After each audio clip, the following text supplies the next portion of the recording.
puede tener acceso a un tratamiento, a medicamentos y a derivación rápida. Por ejemplo, ahí hay un tema específico que alguien con una depresión que no mejora, se llama grave, la derivan en 30 días y tiene que estar garantizado que esa persona en 30 días es vista por especialistas.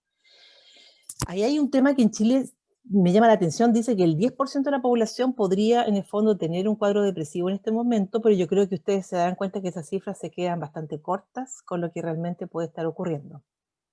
Ocurre más porcentaje de depresiones en mujeres que en hombres, pero probablemente porque consultan más. Justamente hablamos un poco de esto, de la capacidad de expresar las emociones, de hablar. Muchas veces culturalmente es muy mal visto que un hombre pueda estar, todavía lamentablemente es muy mal visto que una persona, un hombre pueda estar expresando sus emociones, o es también está mal catalogado como debilidad, lo cual es completamente un error. Alguien que enfrenta sus emociones, una persona que habla y una persona que tiene mucha capacidad para enfrentar sus problemas, no es una debilidad, al contrario.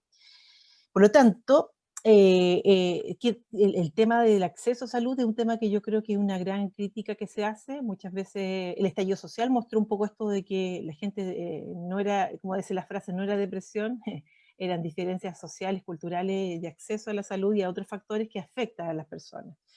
En la atención primaria, que es lo que trabajamos, se trabaja con un equipo, que también es un tema que quiero comentar, donde muchas veces se asocia el tratamiento de una depresión rápidamente al fármaco. Yo creo que muchas personas piensan que poder resolver un problema de salud mental o de salud en general se resuelve a través de un medicamento, una pastilla. Nosotros en talleres que hacíamos antes de la pandemia, ya que no podemos hacer nada grupal, explicábamos un poco la lógica de lo importante de un trabajo en equipo. Nosotros trabajamos con trabajadoras sociales, psicólogas, en mi caso, en nuestro equipo, y médicos, porque es un trabajo interdisciplinario, cada uno aborda su ámbito. Entonces yo le explico a los pacientes que si yo tengo, por ejemplo, un dolor de cabeza, claramente el paracetamol puede ser algo que me alivie los síntomas.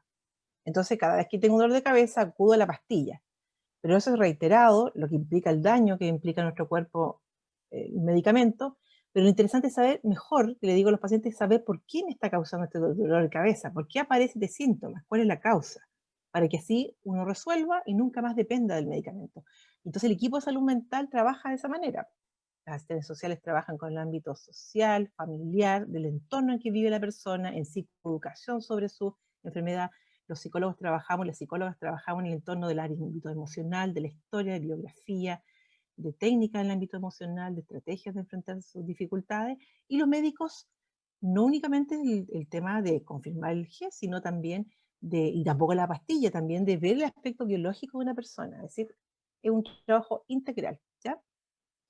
Como el tratamiento ideal, muchas veces se refiere que ojalá el paciente pueda, una depresión que no es severa, puede estar 6 meses o un año en tratamiento. Debiese una persona, si acude, y el paciente asiste, porque también es importante aclarar que hay gente que dice, no, yo he estado en tratamiento, pero al final uno ve que nunca ha asistido por problemas. No, la idea es que un paciente que asiste regularmente pueda, en el fondo, en menos de un año pueda resolver. Eso es lo ideal. En poco tiempo, si es depresión leve, si es una depresión donde no necesita apoyo farmacológico, posiblemente puede ser bastante menos tiempo y cada individuo, cada persona, cada ser humano es distinto, por lo tanto depende de sus factores como factores protectores que hablamos nosotros, ¿cierto? Entonces, para enfocarme en lo que es la depresión en personas mayores, justamente, mira, todo coincide, qué increíble como el mundo, como todo coincide, justo cuando Ana María me invitó a esta charla, estaba haciendo un curso de depresión en adulto mayor, que antiguamente se llama adulto mayor, se llama personas mayores, me disculpa porque todavía estoy incorporando en mi lenguaje lo que es persona mayor. Encontré interesante porque muchas veces hay un desconocimiento de las personas que trabajamos en salud sobre la especialización de lo que es una depresión en el ciclo vital de las personas. No es lo mismo un cuadro de depresión o síntomas depresivos en un niño, adolescente, en adulto o en una persona mayor. En este sentido, es interesante ahí ver que la forma de presentación es distinta en la persona mayor, los factores de riesgo son distintos, cuáles son los gatillantes también son muy distintos a una persona que es niño a una persona mayor. Las patologías asociadas de una persona también marcan la diferencia, cómo hacer el pronóstico y cuál va a ser la respuesta. En ese material encontraba interesante una diferencia con respecto a las personas que viven en comunidad. Ahí hablaba la diferencia de que personas que viven institucionalizadas, por ejemplo, en hogares de adultos mayores, que no es algo que fue decidido, sino contra su voluntad, cursan cuadros depresivos con mayor frecuencia, mayor prevalencia, le llamamos nosotros, a diferencia de personas que viven en comunidad, que es diferente, vivir en comunidad, de pertenecer a una red. Por ejemplo, ustedes son una red, es un factor protector tremendo pertenecer a una red. Es voluntario, yo accedo, o junta de vecinos, o red de abuela familia, entonces es distinto. Entonces, gente que se aísla en comunidad como una residencia puede tener cuadros depresivos, a diferencia de gente que pertenece a como lo que es la ONG, por ejemplo, Adulto Radiante, que es una organización voluntaria donde la gente participa y es beneficiada y es colectiva. Por lo tanto, en las personas mayores muchas veces ocurre que existe un subdiagnóstico. Muchas veces se piensa que el enlentecimiento de una persona mayor es normal que la persona sea lenta y cree que es parte de lo normal de una persona mayor. Y eso puede ser un prejuicio, como también que tenga fallas de concentración, también es un prejuicio con respecto a eso, porque muchas veces hay que evaluar bien, porque hay personas que tienen 90 años que pueden tener mejor capacidad que la que puedo tener yo. Es decir, no por el tema de tener una determinada edad, yo voy a tener un estado de salud deteriorado. Y se normaliza muchos síntomas y se está dejando de ver cuadros del ánimo, y lo ideal es prevenir, es decir, mucho mejor que una persona se intervenía tempranamente en un cuadro depresivo para que esto después no haya mayor complejidad. Bueno, ustedes saben que la demencia es un factor de riesgo en pacientes, pero si uno trabaja cuadros depresivos a tiempo, muchas veces puede prevenir cuadros también del ámbito cognitivo de los pacientes. Por lo tanto, factores de riesgo en personas mayores, ya más específico, podemos referir las vulneraciones previas que tiene la persona, su historia, cómo es su manejo con las emociones. Por ejemplo, podemos mencionar acá factores físicos, sociales, claro. Cómo ha sido su proceso, por ejemplo, de jubilación, si cuenta con redes sociales. Eventos vitales estresantes y pérdida de roles. Esto también es muy marcado en las personas mayores. Claro, porque en el fondo muchas personas que han tenido y se han desarrollado en un ámbito profesional o de trabajo, de labor, de oficio, de repente, como no hay un espacio constructivo de poder pausadamente llegar a una etapa de jubilación, es un corte abrupto y además una merma económica importante. Entonces, es difícil ese proceso y es un factor que también puede ser, en el fondo, como un evento importante. O también, sin lugar a dudas, los eventos estresantes vitales que viven las personas, como los duelos, también de personas cercanas, eh, los pares, es un tema importante e interesante que ya no hay muchas veces, los pares alrededor mío no están, entonces por eso es muy bueno como estar con otras organizaciones de personas mayores. Y también en los problemas de salud que yo presento, nuevos diagnósticos, como también el empeoramiento de mis cuadros del ánimo, lo cual limita un poco como mi mejor pronóstico. Entonces, como factor de riesgo en personas mayores podemos referir, el género masculino es un factor de riesgo, también en personas mayores los procesos de viudez o de estar solas. Es distinto una persona que es una persona mayor que decide voluntariamente vivir sola, y hay personas que están bastante bien. Es decir, no por el hecho de vivir solas es un factor de riesgo, para algunas personas puede serlo. Bueno, lo hablamos, los bajos ingresos, las jubilaciones son factores de riesgo, el desempleo, los factores también del aspecto cultural, si pertenezco a una determinada etnia, la discriminación con respecto a eso, si ser, en el fondo, tener enfermedades, la comorbilidad, que es juntar varias enfermedades, porque yo puedo tener varias enfermedades, convivir con muchas enfermedades, pero si yo tengo un tratamiento, las manejo en equilibrio y tengo, como le decimos nosotros, están compensadas, no hay ningún problema. Es cuando no se visualizan o se juntan o se suman enfermedades sin tratamiento. Y también la situación de dependencia. Es un tema, un temor importante que las personas, cuando uno conversa con personas mayores, aparece esto del temor de depender de otros, también del deterioro físico. Y nosotros hablamos de la autovalencia. Entonces, una autovalencia es importante también, por eso es bueno trabajar siempre, no importa la edad que tenga, en prevenir enfermedades. Yo sé que la ONG trabaja mucho con eso, con actividades de prevención de enfermedades. Es vital para tener una mejor dependencia de otros. Y agrego acá, y lo recalco y subrayo, lo que es las redes de apoyo. Por lo tanto, si tengo una buena red de apoyo, hablamos de un buen pronóstico de una persona que cursa depresión. Primero que todo, les vuelvo a repetir, los cuadros depresivos no son para siempre. Si son tratados, hay muy alta recuperabilidad. La persona también tiene que creer dónde consulta. Yo creo que es tan importante que una persona vaya y acuda a lugares donde confía y siente que son algo que es para ella beneficiosa, porque es tan importante y es vital. Yo creo que el 99% del éxito de una intervención tiene que ver con que yo creo que es posible salir de esto. El profesional aporta una parte muy mínima. Y la salud mental y lo que es, por ejemplo, la terapia es un aspecto de muchas alternativas de solución de problemas, es una sola alternativa. Pero hablamos de un buen pronóstico cuando, por ejemplo, rescatamos en la historia de una persona eventos, que todos ustedes han pasado eventos difíciles en la vida, han enfrentado dificultades. Es muy difícil que una persona haya cursado momentos en su vida y no haya sobrepasado. Muchas veces no se visualiza y rescatamos y mostramos, mire, usted esta situación la vivió, la sobrellevó muy bien.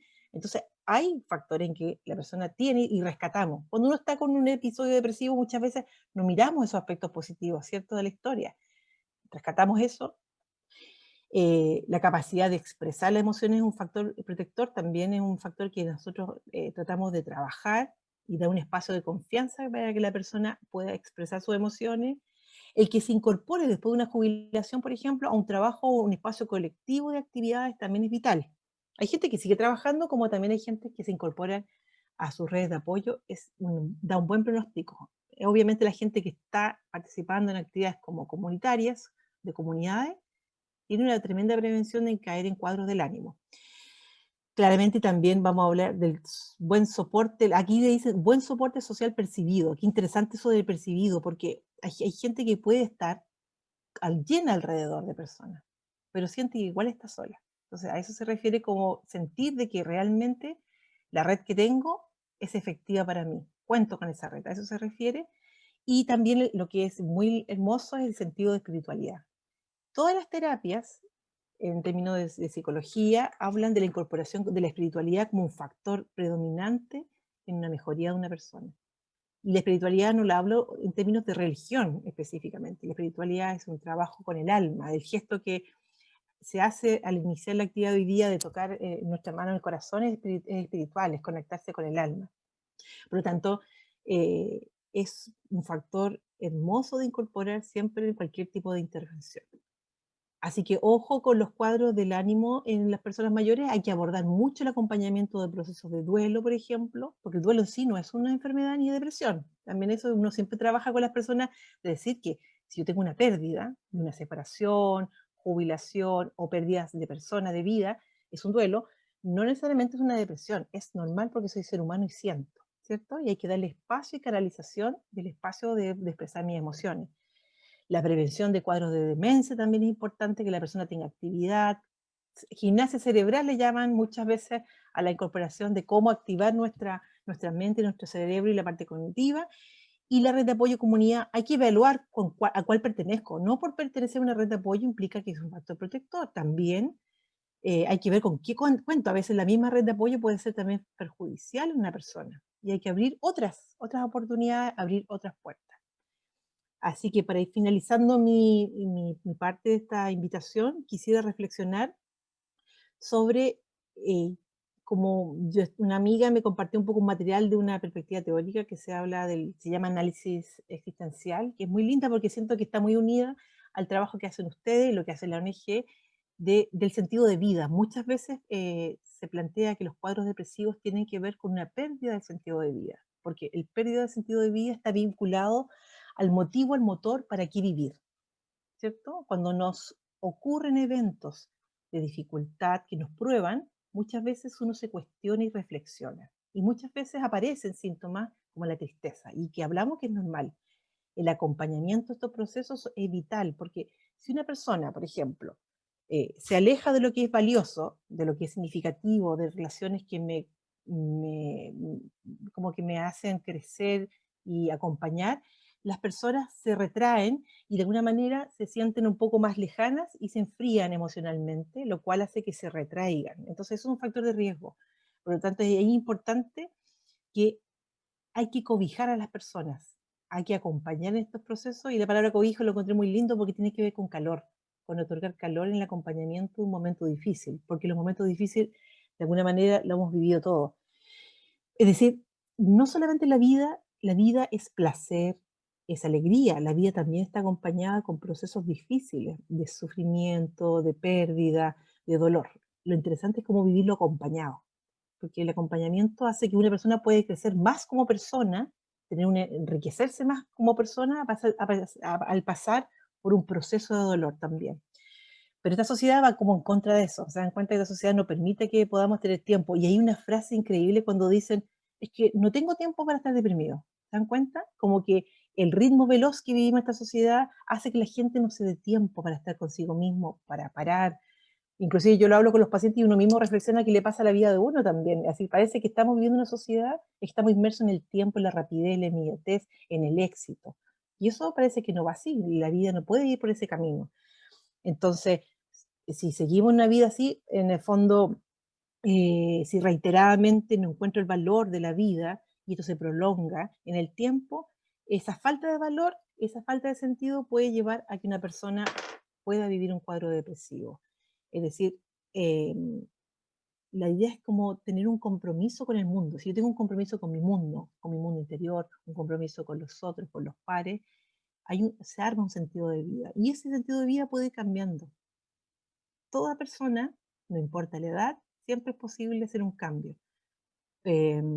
Muchas veces en ese espacio de conversación, bueno, yo iba a hablar de otro caso, pero ahora me surge un caso de una persona de 90 años que una vez acudió conmigo a iniciar un proceso de un cambio en su vida. Para ella fue sorpresivo porque sentía que nunca más iba a tener la posibilidad, y yo también tenía mis propios prejuicios con respecto a eso. Pero en la conversación y en el relato con esa persona de 90 años y más, hubo un proceso de cambio y se inició a los 90 años. Entonces, siempre es posible un proceso de cambio. Siempre es posible que, en el fondo, la idea es acompañar y darle un significado porque esto me pasa a mí. No necesariamente, bueno, uno lo pasa mal cuando está por un cuadro del ánimo, pero si uno acompaña ese proceso puede tener un significado enriquecedor y sale fortalecido respecto a esto. Por lo tanto, la idea es como capacitar a las personas en el manejo, ¿cómo se llama?, el soportar el dolor, hace que tengamos un sentido de vida y nos fortalece como ser humano, y el compartir la comunidad es algo fundamental, acompañado con espiritualidad.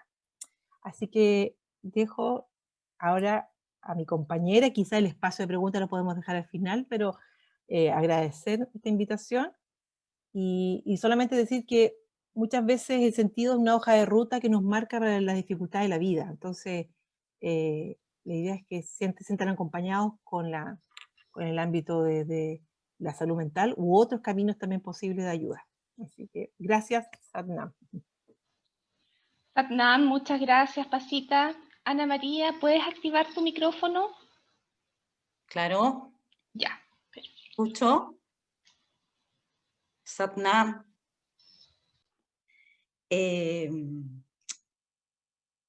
Nosotras con Paz hacemos salud mental, intentamos trabajar en eso, en salud pública. Y desde ahí viene nuestro aprendizaje y desde ahí también hemos recogido una escucha acerca de lo que le pasa a la gente y cómo le pasa. Entonces, hemos venido palpando desde hace mucho tiempo la realidad de la salud mental de nuestra población.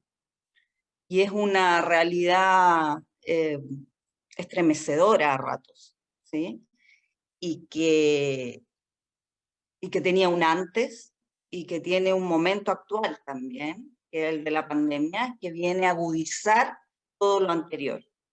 Entonces hoy día, que estamos ahí en primera línea, ¿no es cierto?, todo el programa de salud mental, conteniendo todo este daño, ¿sí?, que tiene que ver con un estilo de vida, que tiene que ver con condiciones sociales que agudizan las historias individuales.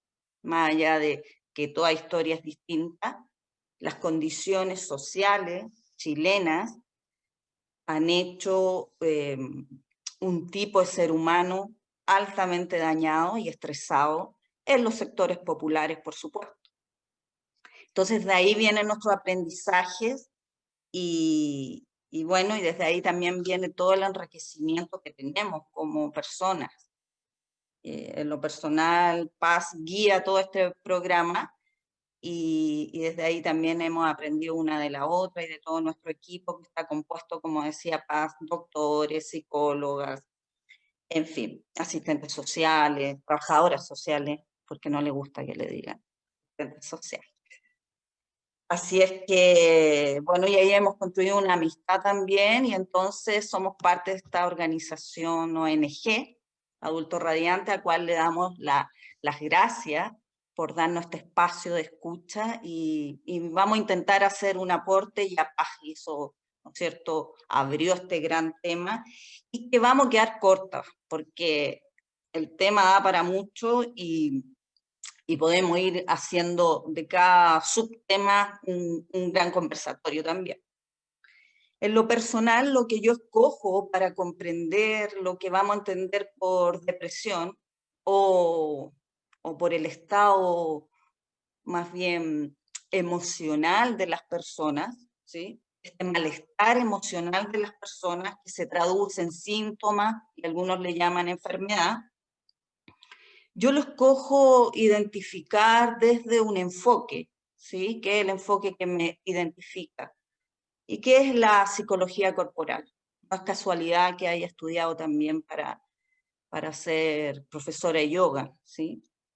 Y la psicología corporal tiene sus bases teóricas, clínicas, psicoterapéuticas, de otro gran enfoque que es el psicoanálisis. El psicoanálisis nace más o menos en 1895 de la mano o con este gran maestro que fue Sigmund Freud, ¿sí? Sigmund Freud era un médico, era neurólogo, y en eso que iba tratando pacientes, ¿sí?, de manera privada, en Viena, ahí tenía una consulta muy, muy humilde inicialmente, va descubriendo, y hay un caso muy emblemático, que es el caso de Ana O, ¿sí?, va descubriendo de que las pacientes tenían una seria sintomatología física que no tenían base orgánica, ¿sí? Y entonces él dice, aquí hay algo debajo, ¿no es cierto?, de esto supuestamente visible, que es el síntoma que está relacionado con esta aparición, pero no es orgánico. Y entonces viene a crear, ¿no es cierto?, este gran constructo teórico que va a ser el descubrimiento del inconsciente. Antes de Freud ya había una discusión en la filosofía y en la psiquiatría acerca del inconsciente, ¿sí? Schopenhauer, filósofo, ya venía hablando de este aspecto de nosotros que nos constituye y que parece ser determinante también. Pero Freud le da una bajada, si quieren, clínica, magistral, y lo vuelve material de estudio, ¿sí? Y dice, el inconsciente es una representación mental del aparato psíquico. En palabras más simples, es una idea acerca de lo que nosotros creemos, cómo funciona la mente, ¿sí? Y esa es la primera tópica, ¿sí?, del psicoanálisis y de Sigmund Freud. Va a tener una segunda tópica. En la primera tópica dice, existe el inconsciente, que es este gran reservorio, ¿no es cierto?, de este aparato psíquico, en donde están incluidos emociones, deseos, imágenes, pulsiones, ¿sí?, que están reprimidas y que no permiten ser, ¿no es cierto?, que no permiten tener un acceso a lo que vamos a llamar conciencia, ¿sí? Entonces él dice, existe el inconsciente, el preconsciente y el consciente, ¿sí? Tres grandes representaciones de la mente, ¿sí? Si usted abre el cerebro no va a encontrar el inconsciente, así como tampoco va a encontrar el prana, ¿sí? Son representaciones de la energía, en este caso la energía psíquica. Entonces, ¿qué es lo interesante de esto del inconsciente? Es que es tan y más grande que la conciencia en términos de cantidad de información, ¿sí? La conciencia, el preconsciente, perdón, hace un filtro de todo lo inconsciente para que pase algo a la conciencia, ¿sí? Entonces, todo lo que nosotros decimos, hacemos, nos relacionamos, viene desde ahí, del inconsciente, ¿sí? Pero es la conciencia la que hace el filtro. ¿Qué es lo que descubre, entre muchas cosas, Freud en su obra La interpretación de los sueños? Y que dice que a través de los sueños podemos acceder a este inconsciente. Después dice que no... me detengo ahí. ¿Por qué los sueños son tan raros? ¿No es cierto? Y a veces soñamos una ensalada de cosas interconexas, porque así es el inconsciente. Es pura desestructuración, no tiene lógica, ¿sí? Entonces, él dice, bueno, a través yo de los sueños puedo acceder a este material. Pero también puede ser registrado de otra manera. Puede ser registrado a través de lapsus, ¿sí? Que son equivocaciones linguales. Por ejemplo, yo quiero decir algo y digo otra cosa, ¿sí? En vez de leche purita digo parche purita, por ejemplo. Hay otras más complejas, ¿sí? Pero un poco eso, ¿sí? Es como que sale algo que no es lo que yo quería decir. ¿Han escuchado a personas que dicen algo y dicen, pero no es lo que yo quería decir? Los políticos dicen mucho eso. Pero es que usted me está malinterpretando, ¿sí? Yo no quise decir eso, pero igual lo dije, ¿ya? Eso es una expresión del inconsciente. Entonces uno que es psicólogo dice, así es que no lo quería decir, pero lo dijo. Y si lo dijo es porque lo está pensando. Lo que pasa es que la conciencia inmediatamente le hace ese filtro. Otra forma en que aparece este inconsciente, están los lapsus, ¿no es cierto? Están los sueños, son los chistes. ¿Se han dado cuenta que uno cuando dice un chiste o escucha un chiste tiene un doble sentido? Y uno podría decir, esto está queriendo decir esta otra cosa. Bueno, esa navegación más profunda viene desde ahí. Ahí hay una información que aparece como disfrazada, ¿sí? Y otra forma, y para el tema de hoy, en que aparece el inconsciente es a través del síntoma, ¿sí? El síntoma habla de algo, y ese algo es una información muy antigua. Entonces el síntoma, como decía Paz, es la punta del iceberg de algo sumamente grande, que es la historia de la persona, que está punzando por salir. Ese es, entre muchas otras cosas, el psicoanálisis, en mi opinión, es el constructo, en lo personal, más completo, más profundo acerca de la comprensión de la psiquis. Y tiene un gran desarrollo en la historia, imagínense, le estoy hablando de 1896, desde ahí parte, ¿sí? Hoy día se hace psicoanálisis y hay teóricos contemporáneos, en fin, que le han ido agregando otras cosas, en fin. Entonces, después hay una segunda tópica de Freud y que va a decir, sí, está el inconsciente, está el preconsciente y está la conciencia. Y la segunda tópica dice, está el yo, está el ello y está el superyo. El yo es algo así como la personalidad, ¿sí? El ello es el inconsciente.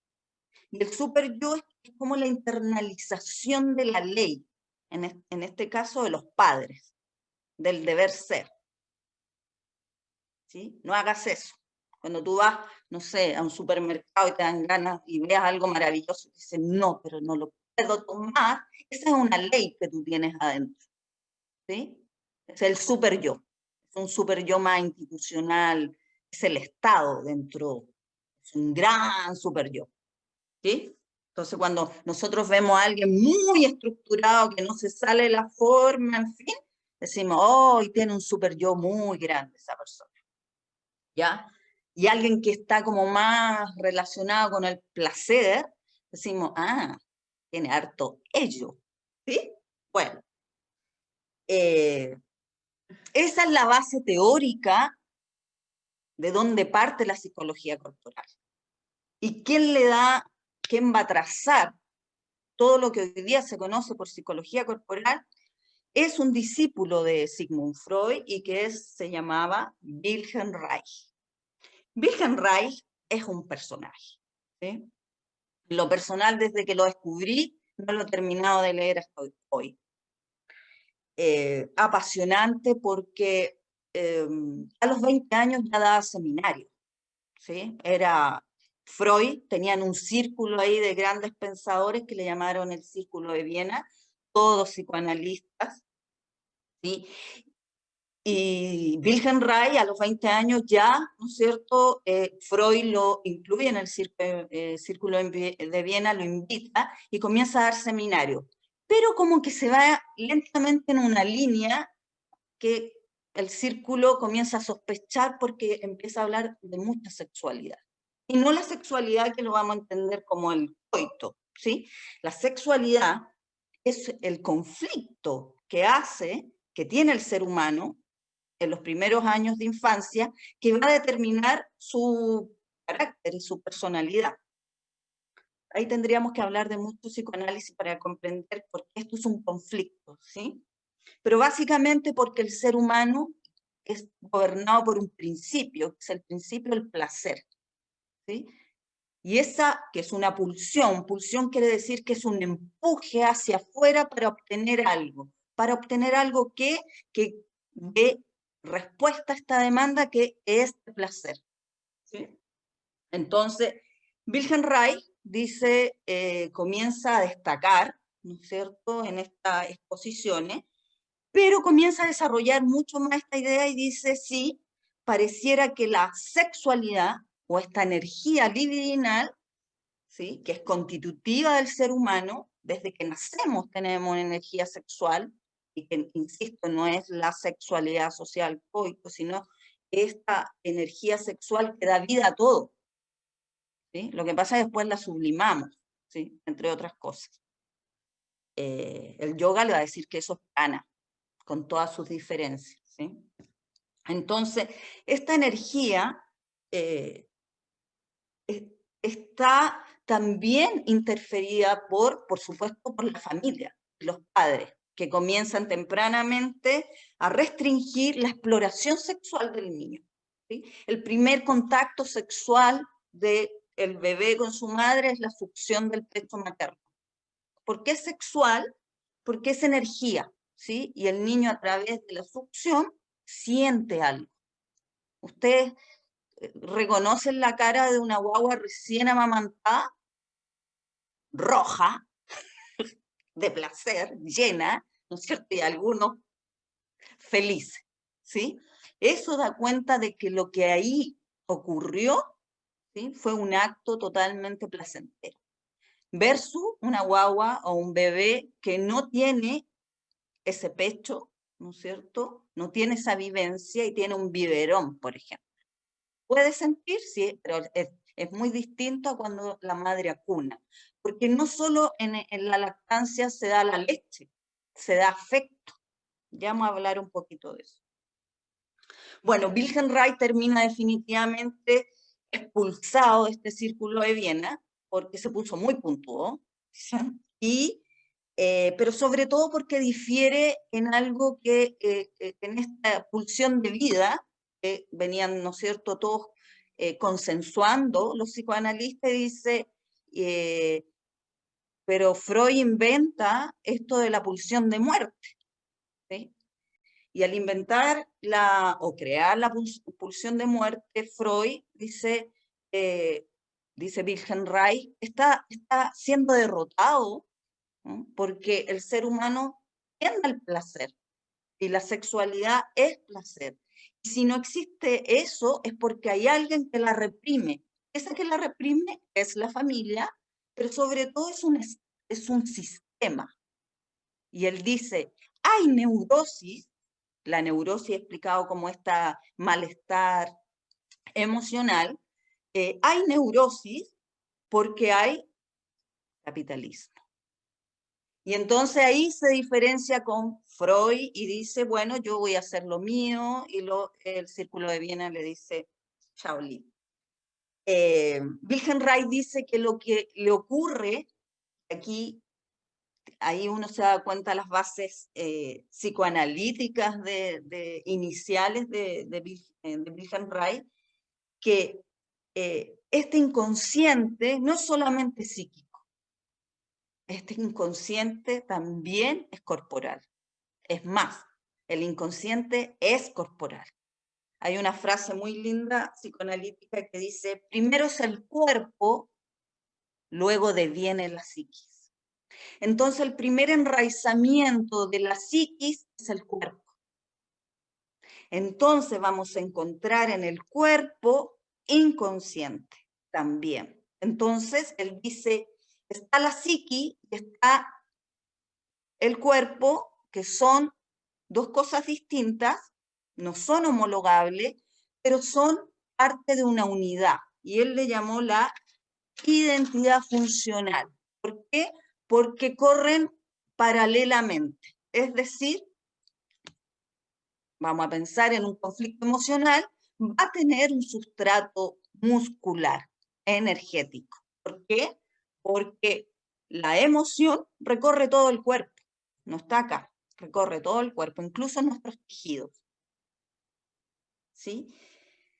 Entonces, la forma que tiene la persona, las personas, de responder a este estímulo externo, que es la represión, o la no satisfacción de la demanda, ¿sí?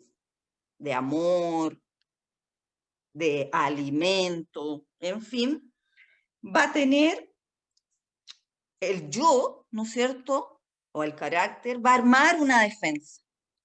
Y esa defensa le llama coraza. Y ese es el carácter, ¿sí? Entonces, el yo es una alteración, la coraza caracterológica es una alteración crónica del yo. Entonces, ¿cuál es la función de la coraza? No sentir esto que no se me está dando. Es una coraza muscular y psicológica. Y en algunos esta coraza está más rígida que en otros. ¿Sí? ¿Cuál es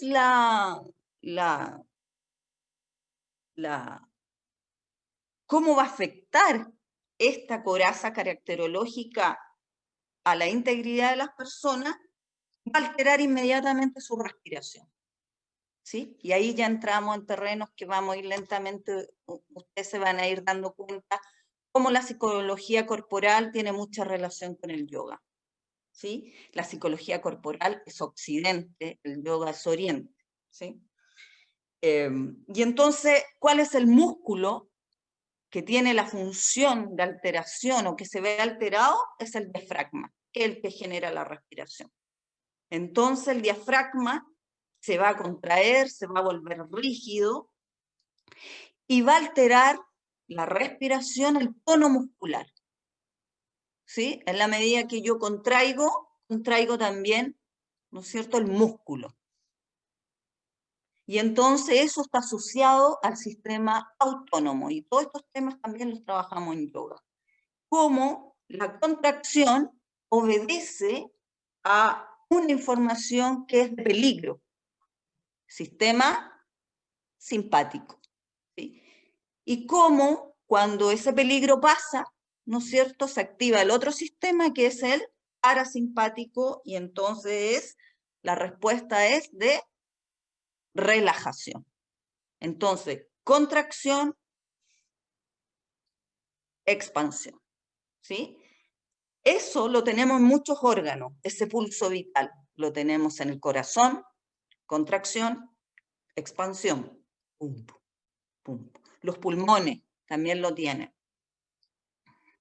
El movimiento de los intestinos peristálticos también tiene un movimiento. No son rígidos los intestinos, también hacen esto.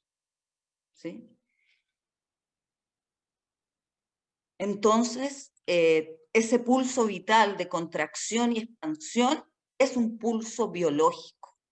Pero hay algo más maravilloso, porque el universo también tiene el mismo pulso de contracción y expansión.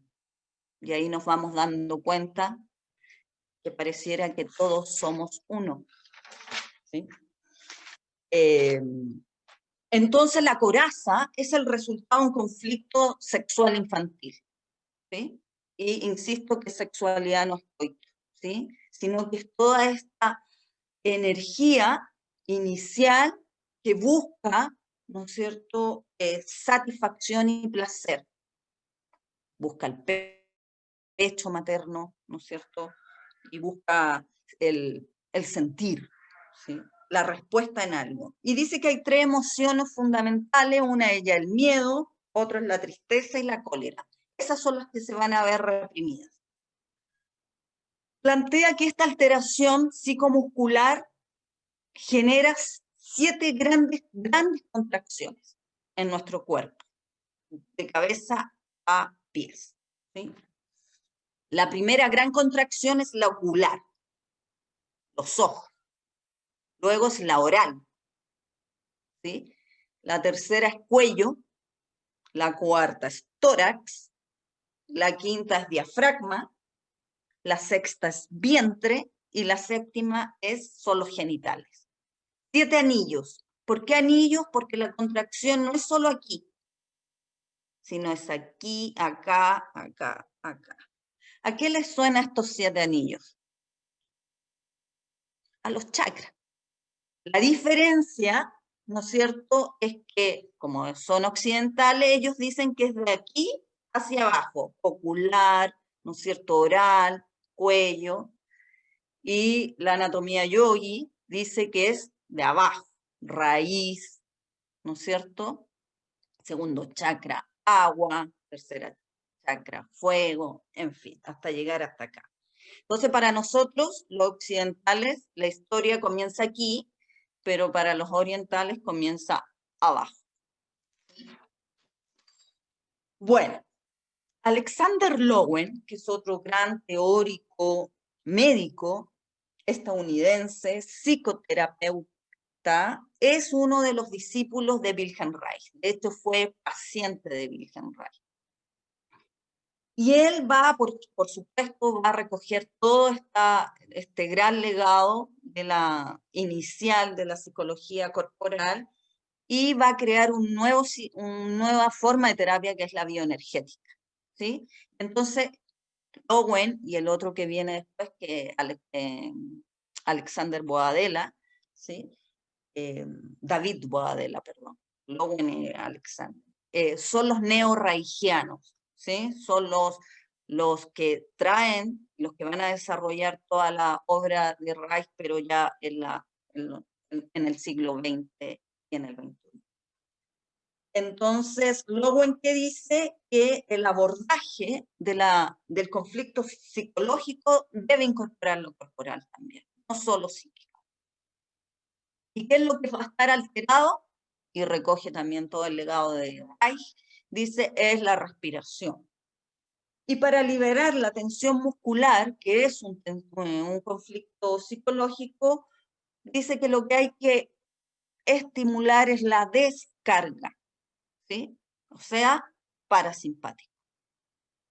Y crea una forma de ejercicio que le llama el grounding. El grounding en español significa enraizamiento, ¿sí? Reich creó una forma de terapia que le llamó la vegetoterapia. Y entonces acostaba a los pacientes y le hacía ejercicio, incluso masaje. Reich a todo esto muere preso. Muere preso en Estados Unidos porque inventa una máquina que le llamó la máquina de Orgón, en donde metía a los pacientes para regenerar las células. Metió también a estudiar el cáncer, ¿sí? Y en Estados Unidos le dicen, a ver, muéstrame las patentes de estas maquinitas. Y Reich no tenía las patentes para ese día y lo meten preso, ¿sí? Dice la teoría, la bibliografía, que es el FBI que lo mete preso, porque era un revolucionario, ¿sí? Porque creía en la transformación social. ¿A través de qué? De la revolución sexual. Pero decía, la revolución sexual tiene que ser interna primero, ¿sí? Porque ahí está el pulso de vida. Entonces muere de un ataque cardíaco. Entonces se dice que le dieron unas pastillas, se le aceleró el corazón y murió. Entonces Lowen va a trabajar el grounding, el enraizamiento, que es un tipo de ejercicio en donde ya el paciente se para, ¿sí? Y pone los pies firmes en el suelo, ¿m? Y se da vuelta desde el tronco hacia abajo, un poco cuando vamos a hacer triángulo o cuando estamos tomándonos los pies y luego nos elevamos, el grounding es hacia abajo. Pero sobre todo está el ejercicio está en apoyar firmemente los pies en el suelo. Desarrolla 5 tipos de carácter a propósito de cómo la respiración, ¿no es cierto?, va a ir conformando y el diafragma y la contracción muscular va a ir desarrollando tipos de carácter. Entonces, como sea tu historia emocional, va a ser tu cuerpo. Entonces él dice, hay que trabajar los pies y las piernas. ¿Por qué? Porque ese es el primer contacto con la tierra, y el primer contacto con la tierra es con la realidad, ¿sí? Y los pies y las piernas son la historia infantil. Es interesante porque Lowen dice, a la base de la mayoría de las patologías autoinmunes, entre ellas la depresión o enfermedades mentales también, está el estrés. Y La Paz ya habló un poco de este tema. Y el estrés es la enfermedad o la sintomatología del siglo XXI. La del siglo XX fue el cáncer y los accidentes cardíacos, y la del 19 fue la tuberculosis. Entonces las sociedades también generan enfermedades. Y el estrés ese es el nuestro, ¿sí? ¿Por qué? Por todo lo que mencionó Paz. Un sistema que pone alta importancia en la competitividad, ¿sí? En el éxito, en la adquisición material, en la rapidez y en la juventud, ¿sí? Entonces, dice, el organismo está dominado por un agente estresor y cuya reacción es la conmoción. Así define un poco el estrés él. Y la conmoción puede ser local o generalizada. Por ejemplo, si nos cortamos un dedo, eso es un estrés, ¿sí? Nos duele, nos encogemos al tiro, se encogen los músculos, ¡pum!, estrés, ¿sí? Pero después pasa, ¿no es cierto?, se cura, lo pongo al agua, me pongo un parche curita, ya no arde tanto, y va pasando, ¿sí? Pero hay un tipo de estrés que es donde no pasa nunca, y estamos permanentemente vinculados con el estímulo estresor, y nos terminamos adaptando a eso, que es un poco el diario vivir que tenemos o teníamos o que seguimos teniendo, ¿no? Y esa adaptación genera un desgaste. ¿Por qué? Porque es un esfuerzo energético mantener esa resistencia. Entonces, ese desgaste es como el estanque reserva de un auto, ¿sí? Tú lo puedes ocupar un rato, pero después se termina. Y al terminarse, el cuerpo colapsa. ¿Y qué viene? La enfermedad. Entonces, la mayoría de las enfermedades, de las morbilidades que aparecen en las consultas médicas, tienen debajo el estrés. Entonces, podríamos decir que la mayoría de las enfermedades tienen una base psicosomática. Lowen dice que el esquizofrénico, que es una patología psiquiátrica complejísima, vive la conmoción y no se deprime, porque está conmocionado siempre. ¿Cuál es el costo que paga el esquizofrénico? Apartarse de la realidad, corta con la realidad. El neurótico, que somos todos nosotros, ¿sí? ¿Cuál es el precio que paga por esta conmoción? El estrés, la fibromialgia, el vértigo, el lupus, etcétera, etcétera, ¿sí? Incluso la muerte, ¿sí? Lowen dice que en las autopsias de corazones de esquizofrénicos los corazones son como de 15 años. Un corazón de un neurótico, un corazón a veces de una persona joven puede llegar a ser un corazón de una persona de 80 años. Y eso es el estrés.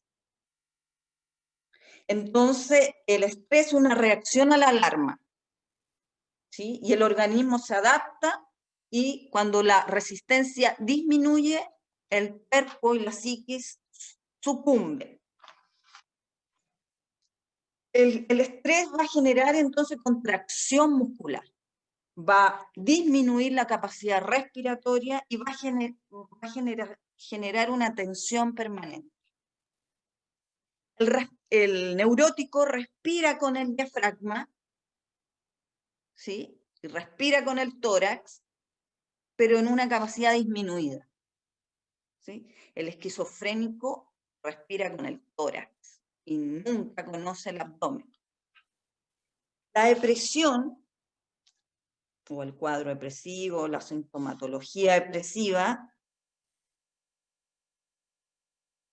disminuye la capacidad y la generación de oxígeno, ¿sí? Afecta la circulación de la sangre, incluso disminuye los glóbulos rojos. Y esto genera una respiración inadecuada, por supuesto. Entonces, genera ansiedad, es una respiración corta y rápida, generalmente, ¿cierto? De aquí para arriba nomás, y no damos cuenta de toda la otra gran capacidad que tenemos para generarla. Genera ansiedad, irritabilidad, tensión, que son algunos síntomas de todos los cuadros más ansiosos más complejos, que son la claustrofobia, la agorafobia, en fin. Entonces la respuesta, la respiración sana, debiera incluir todo el cuerpo. Lowen dice, debiera incluir incluso los testículos en los hombres, ¿sí? En el suelo pélvico. La respuesta profunda, una respiración profunda, perdón, carga todo el cuerpo, ¿sí? Le da vida a todo el cuerpo. Entonces, ¿qué va a depender? ¿De qué depende? De mi respuesta al estrés, de mi capacidad de carga. ¿Sí? Entonces, por eso el ejercicio físico es tan importante, porque carga el cuerpo. Pero también va a depender de cómo esa carga también tiene un equilibrio en la descarga. Hay dos formas muy naturales de descarga. Una de ellas es la sexualidad. Por eso es tan sana la sexualidad, porque ahí se descarga energía. Y otra de ellas es el ejercicio físico. Si usted no tiene ni una de las dos, preocúpese, busque alguna de ellas, ¿sí? Entonces, ¿y qué además reduce una respiración disminuida? Reduce la espontaneidad, que es una característica del cuerpo. ¿Usted ha visto los niños? Cómo se mueven, cómo se ríen, cómo interactúan, niños sanos, por supuesto. Son espontáneos y son maravillosos. Eso es lo que vamos perdiendo con la rigidización y con la tensión muscular, con el estrés, con la enfermedad. Entonces, en la depresión hay poca carga, ¿sí? Hay poca adquisición de prana, oxígeno, y también hay poca descarga. El depresivo en general, algunos no se levantan más de la cama. ¿Sí? No hacen ejercicio físico, fuman mucho, ¿sí? Y se guardan lo que sienten, sobre todo si son hombres, ¿sí? Entonces, ¿cuál es la descarga ahí? Poca carga y muy disminuida la descarga. Y la depresión va a deprimir todas las funciones vitales del cuerpo. Disminuye el apetito, ¿no es cierto? Disminuye el apetito sexual, disminuye la respiración, ¿sí? En la depresión no hay ningún interés por sentir. Y ahí también vuelvo a lo que dice Paz, que dice, hay un abandono de este sentido de vida. Lowen dice que lo que se pierde es el contacto. ¿Con qué? Primero conmigo mismo, ¿sí? Y luego con los otros. Se pierde el contacto con la realidad y lo suprimimos por el contacto con una ilusión.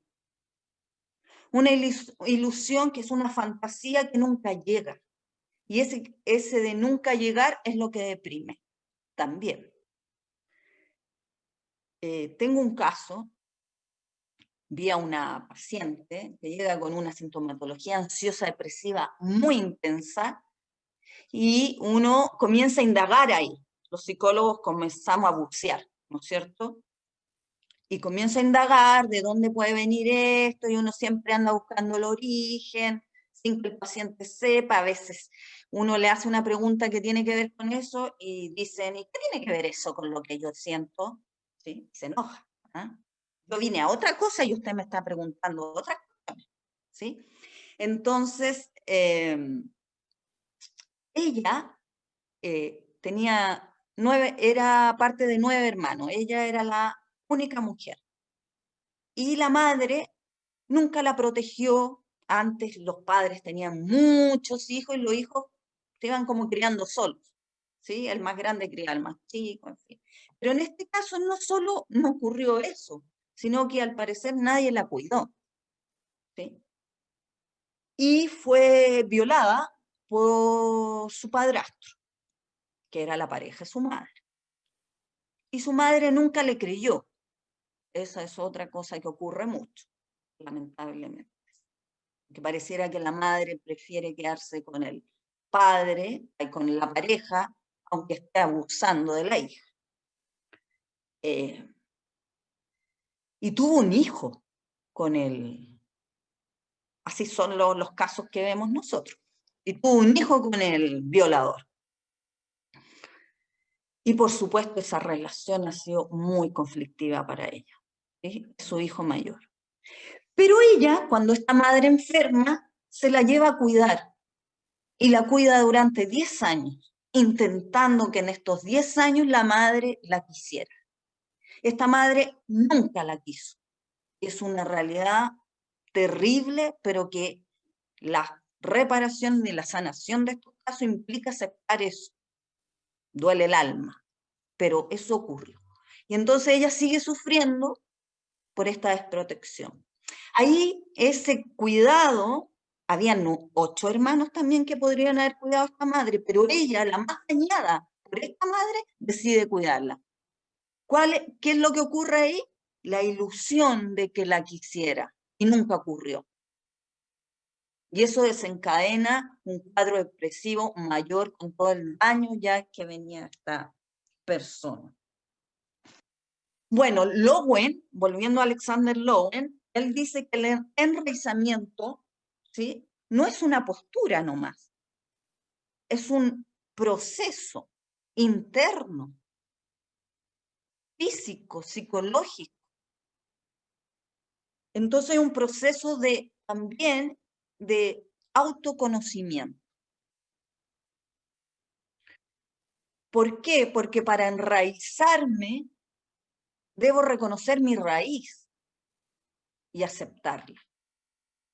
Y vemos mucho, nosotros en clínica, cómo este conflicto entre lo que yo soy, no quiero ser esto. O sea, mucho en la juventud, sobre todo en las niñas, que vienen de experiencias de bullying de su cuerpo y no quieren su cuerpo. Yo le pregunto, ¿qué quieres de tu cuerpo? Nada. ¿Sí? ¿Y cómo te lo imaginas mejor? Y empiezan a hacer los cambios. No, me gustaría tener otras piernas y fueron obviamente acosadas escolarmente por este cuerpo. Entonces, pero si hubiera una familia que ahí está apoyando, conteniendo, lo más seguro que ese bullying, en vez de 10, impacta 2, ¿no es cierto? Y si hubiera habido tratamiento con antelación, en vez de 2 hay 1. ¿Ah? Pero lamentablemente no hubo nada, entonces llegan con un daño de autoestima importante. Entonces quieren ser algo que no son, y no van a ser nunca. Uno puede mejorar su cuerpo, ¿sí? Pero no va a cambiar tu cara, ¿sí? No va a cambiar tu voz sustancialmente, ¿sí? Entonces, un proceso interno, el enraizamiento, es un proceso de conocimiento sobre nosotros mismos. Y esto tiene que ocurrir en soledad, que no es lo mismo que aislamiento. Yo no me puedo conocer en la bulla. Tengo que tener un espacio de encuentro conmigo mismo. Y son espacios de soledad. La meditación, el yoga es una práctica que podemos compartir con otros, pero en esencia es una práctica contigo mismo. ¿Sí? Y en estado meditativo estás tú, tu mente, ¿no es cierto? Y tu alma. Entonces la aceptación es parte de la sanación. Cuando yo logro aceptarme, algo importante se repara. Y de ahí viene todo lo mejor, ¿sí? Entonces, en la forma que una persona se pare posturalmente, es como se está parando psicológicamente, porque habla de la base. Entonces, si yo me paro con los pies dados vuelta, en puntilla, no sé, ahí, eso está hablando de cómo esa persona psicológicamente se estabiliza. ¿Tiene estabilidad? Entonces, yo le miro los pies a los pacientes. Cómo está sentado en la silla. Algunos no tocan ni el suelo. Algunos están todos doblados, así. Entonces, podemos encontrarnos con una negación del enraizamiento. Y eso tiene que ver con cuando yo no quiero estar en mis pies y quiero estar en los pies de los otros. Quiero ser tomado en brazos por otros. Eso es dependencia. Entonces, llévame, condúceme, porque yo no sé conducirme. Enraizar, dices, conectar con la realidad. David Boadella, y ahí ya vamos terminando un poco con la psicología corporal, es otro terapeuta inglés, ¿sí? Y él dice que el primer enraizamiento del ser humano es cuando el óvulo se implanta en el útero. Ese es el primer enraizamiento. Luego es el nacimiento. Entonces, si esta madre, cuando ocurre este maravilloso fenómeno de la vida, acepta su embarazo y está tranquila y algunas están felices, ese óvulo, esa célula, va a registrar esa emoción. ¿Sí? Y eso se llama memoria celular. ¿Ustedes sabían que el oído es capaz de sentir antes de que esté completamente formada la cara, el rostro? Se comienza a oír, estas son investigaciones intrauterinas, se comienza a oír a la 8ª semana aprox. Y el feto comienza a succionar el pulgar antes de que el dedo tenga huesos. Y todo eso es memoria. Por eso es tan importante la etapa intrauterina. ¿Cómo va a ser ese primer enraizamiento? Entonces, el primer enraizamiento es el óvulo en el útero, que se implanta, se agarra. Por eso también a veces no se agarra, o como dicen, no se afirma y ocurre el aborto. Y eso, en términos, si usted quiere entenderlo desde lo que tiene que ocurrir o no en la vida, es muy sabio, porque aparentemente no estaban las condiciones para que ese ser viniera al mundo, ¿sí? Entonces, el primer enraizamiento para el ser humano, ¿quién lo da? Lo da la madre. Y la madre es nuestra tierra. ¿Sí? Y lo da también a través del pecho. Lo que ve el bebé cuando nace es el pecho. lo ve, lo siente. Para él, el mundo es el pecho. Todo es el pecho. No aparecen ni los ojos la mamá todavía. Después la mirada y la voz. Todos los estudios en psicosis y en esquizofrenia hablan de un vacío de voz, de mirada de la madre. Son madres que ponen el pecho, por ejemplo, pero están en otra, ¿no es cierto? Entonces ahí no hay enraizamiento de oído, no hay enraizamiento de mirada. Por eso Reich hablaba del anillo ocular. Los psicóticos, los esquizofrénicos no miran a la cara. O cuando te miran es como que ahí no hay contacto. Son miradas vacías.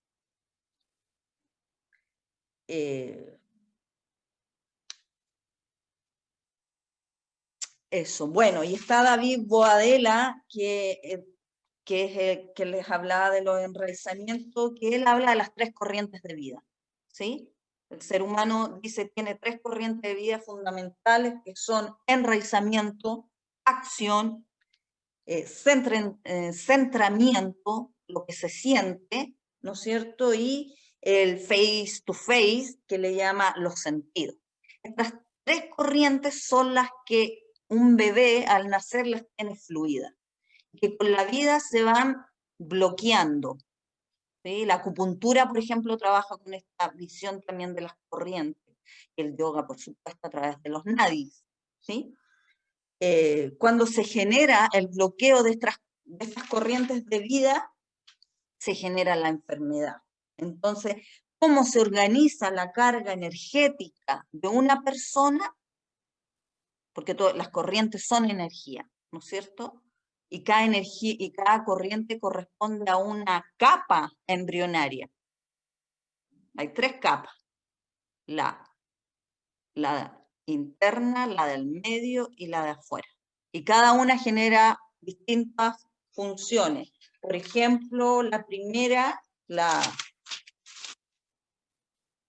capa interior del cuerpo fetal genera los tejidos, ¿sí? Que van a metabolizar la energía. El revestimiento del tubo intestinal, de los tejidos de órganos digestivos y pulmones, ¿sí? Ahí se produce todo el nivel energético nuestro. Después está la segunda capa embrionaria, que se le llama el mesodermo, ¿sí? Y estas capas van a desarrollar los órganos, incluido en ellos el esqueleto, y están dispuestos para el movimiento. Y el tercero, ¿sí? Que es la capa celular ectoderma, es la que genera los tejidos nerviosos y órganos de los sentidos, porque son los que están afuera. Y desde ahí recogemos información. ¿Sí? Entonces, 3 capas, 3 corrientes de vida: acción, pensamiento, sentimiento.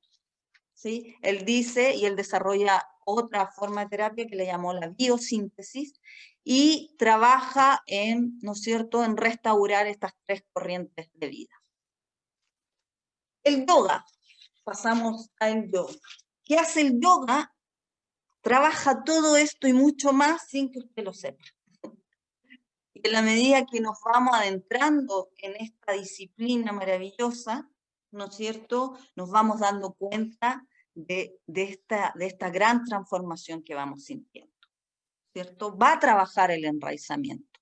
Cuando el profesor le dice enraízate, ¿sí?, lo está invitando a que haga contacto. ¿Con qué? Con la realidad, ¿sí? No le dice vuélate, enraízate. Y el enraizamiento es de pies. Ustedes que hacen yoga en silla, ¿no es cierto? Y también es desde los isquiones, que son estos huesos de los glúteos. Y los isquiones son los pies de la pelvis, y que son, ¿no es cierto?, los segundos pies. Los primeros están abajo, ¿no es cierto?, estos 2 que están en la pelvis. La pelvis se termina de desarrollar entre los 15 y los 17 años, ¿sí? Entonces, el enraizamiento no es solo una postura, ¿sí? Es un autoconocimiento de mí mismo.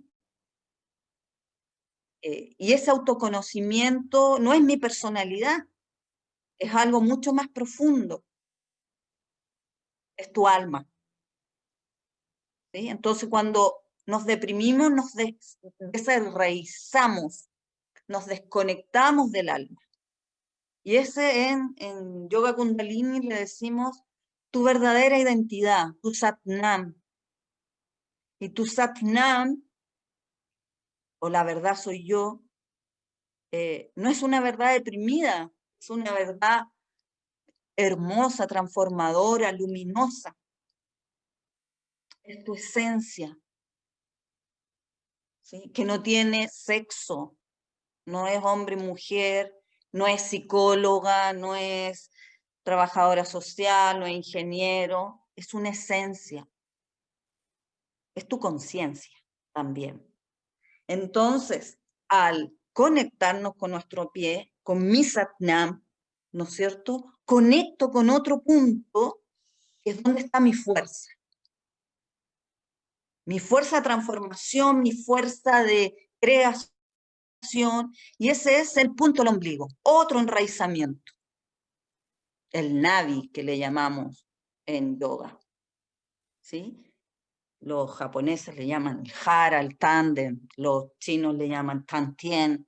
Todos en Oriente, ¿no es cierto?, identifican ahí, en ese punto del ombligo, que son 3 pulgares debajo del ombligo, es un gran cordón muscular. No es por afuera nomás, sino es por todos lados, ¿no es cierto?, este anillo, ¿sí?, cordón muscular. Ese punto es muy importante, por eso lo trabajamos mucho en yoga. Y te conectas ahí con tu fuerza, con ese centro de gravedad. Desde ahí se dispara toda la energía para todos lados, para la cabeza, para los brazos, para el estómago, para los pies y piernas, para luego, ¿no es cierto?, conectarnos. Y por eso este conversatorio se llama Enraízate, conecta y transfórmate. Para ahí conectarnos con algo que se llama el plexo solar, ¿sí?, y que es un chakra, por supuesto, y que tiene que ver con el yo soy. Entonces, estos 3 puntos, ¿sí?, crean lo que trabajamos nosotros en yoga, que es el triángulo inferior, porque el yoga es geometría, es perfecto, ¿sí? Entonces, este triángulo inferior es el desarrollo de la singularidad. Primer chakra, Muladhara, chakra raíz, cuerpo, materialidad, supervivencia. ¿Y cuál es el elemento? Tierra, conexión. Decía Lowen, conexión con la realidad. ¿Sí? Segundo chakra, Swadhisthana, ¿sí?, que es el elemento agua, que no es sentimentalismo, ¿sí?, es emoción, y que también es creatividad, es sexualidad, ¿sí? Que tampoco es, digamos, ¿por qué digo no es sentimentalismo? Porque el sentimentalismo es algo así como un agua desbordada, ¿sí? Es mucho, son estas personas que no tienen autorregulación emocional, que cuando tú las ves en la calle te lo hablan todo, te lo cuentan todo, te tiran toda su carga, ¿sí? Ahí hay un exceso de agua, ¿sí? La hipersensibilidad no es lo mismo que el sentimentalismo. La hipersensibilidad es un don, y los niños de hoy vienen con mucha hipersensibilidad. Por eso hay que cuidarlos mucho y orientarlos y llevarlos de la manita, porque necesitan estas almitas hipersensibles en un mundo tan complejo, necesitan orientación, necesitan protección.